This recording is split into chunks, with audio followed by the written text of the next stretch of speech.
अभी तक अमेरिका को ये लग रहा था कि मनमानी करके जो जी में आया वो कर सकता है, लेकिन भारत के बढ़ते प्रभाव से अमेरिका और यूरोप भी चिंता में पड़ गए। जब से भारत ने रुपए को ग्लोबल करेंसी बनाने का निर्णय लिया है, तब से बड़े बड़ों के पसीने छूटने लगे हैं।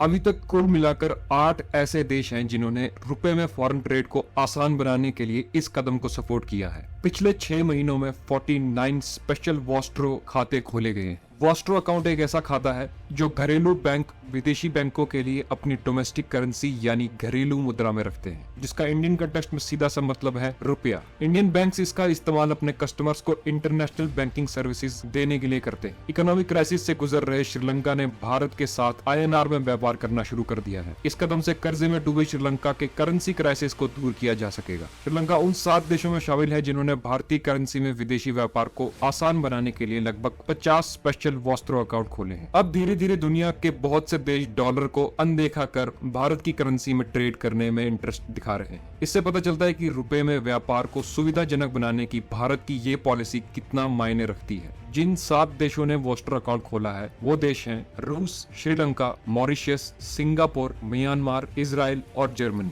2022 में RBI ने INR में क्रॉस बॉर्डर बिजनेस ट्रांजैक्शन पर गाइडलाइन जारी की थी और रशिया यूक्रेन एपिसोड के बाद अमेरिका ने वेस्ट के साथ मिलकर काफी सैंक्शंस लगाए थे, जिससे बाकी देशों को ट्रेड करने में प्रॉब्लम आ रही है। भारत सरकार के इस मास्टर स्ट्रोक के बाद अब हमें डॉलर्स के लिए किसी के आगे भीख मांगनी नहीं पड़ेगी और मोदी सरकार ने ये साफ कर दिया है कि अब से INR को ग्लोबल करेंसी की तरह यूज करके फॉरेन ट्रेडिंग में बाकी देश INR में ट्रेड कर सकेंगे। तो आखिर क्या है इसके फायदे?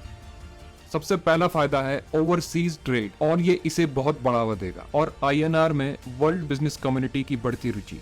दूसरा फायदा ये है कि जब से रूस पर सैंक्शंस लगाए हैं तब से पेमेंट की प्रॉब्लम्स की वजह से देश के साथ व्यापार लगभग ठप हो गया है। RBI द्वारा पेश किए गए ट्रेडिंग मैकेनिज्म रशिया के साथ भारत को व्यापार करने में कोई परेशानी नहीं आती। उदाहरण के तौर पर हम रशिया से खरीदे ऑयल को ही ले लें। हमने जब वेस्ट की धमकियों के बावजूद रशिया से ऑयल खरीदा था तो उसकी पेमेंट हमने डॉलर्स में नहीं बल्कि INR में की थी। तीसरा फायदा है फॉरेन करेंसी में उतार चढ़ाव के रिस्क का कम होना और चौथा फायदा है रुपए के गिरने को कम करना और डॉलर के भरोसे ना रहना। अगर ज्यादा से ज्यादा ट्रेड हम इंडियन रुपी में करने पर जोर देंगे तो इससे फॉरेन करेंसी एक्सचेंज पर डिपेंडेंसी कम होगी, जिससे इंडियन रुपी को और ज्यादा नुकसान नहीं पहुंचेगा। जानकारी के लिए आपको बता दें कि भारत ने हाल ही में रुपी रूबल एग्रीमेंट साइन किया है, जिसके तहत दोनों देश आपसी व्यापार डॉलर या यूरो के बजाय रूबल रुपी एक्सचेंज पेमेंट के थ्रू करेंगे। रशिया का स्टेट बैंक भारत में एक या एक से ज्यादा कमर्शियल बैंक्स के साथ खाते बनाए रखेगा जो फॉरेन करेंसी में लेन देन के लिए ऑथराइज्ड है। इसके अलावा रशिया का स्टेट बैंक अगर जरूरी समझता है तो भारत रिजर्व बैंक के साथ एक और खाता बनाए रखेगा। तो आखिर क्या जरूरत पड़ गई हमें इंडियन करेंसी में ट्रेड करने की और क्यों है डॉलर इतना मजबूत?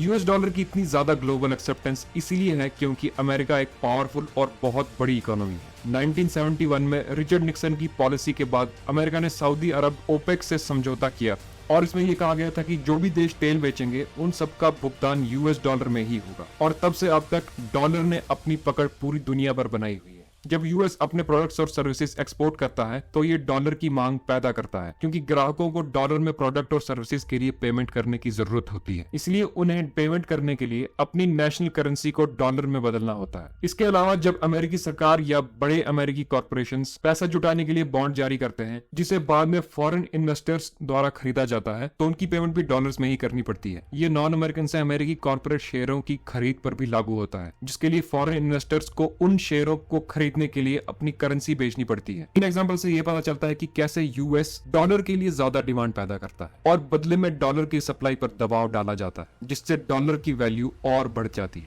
हालांकि इससे ये प्रूव नहीं होता कि भारतीय रुपए डॉलर को जल्दी रिप्लेस कर देगा, लेकिन बिजनेस और ट्रेड करने के लिए हमें डॉलर के आगे गिड़गिड़ाना नहीं पड़ेगा। हम अपनी शर्तों पर चलकर खुद की करेंसी से ट्रेड कर सकते हैं और इसमें धीरे धीरे अब बाकी देश भी जुड़ रहे हैं। ये बेशक एक छोटी सी शुरुआत है लेकिन हौसले बुलंद है और ये देखना होगा कि कैसे रुपया डॉलर को टक्कर दे पाएगा। आप रुपए और US डॉलर को लेकर अपनी राय कमेंट सेक्शन में जरूर शेयर कीजिएगा। मिलते हैं आपसे अगली एक और इंफॉर्मेटिव वीडियो के साथ।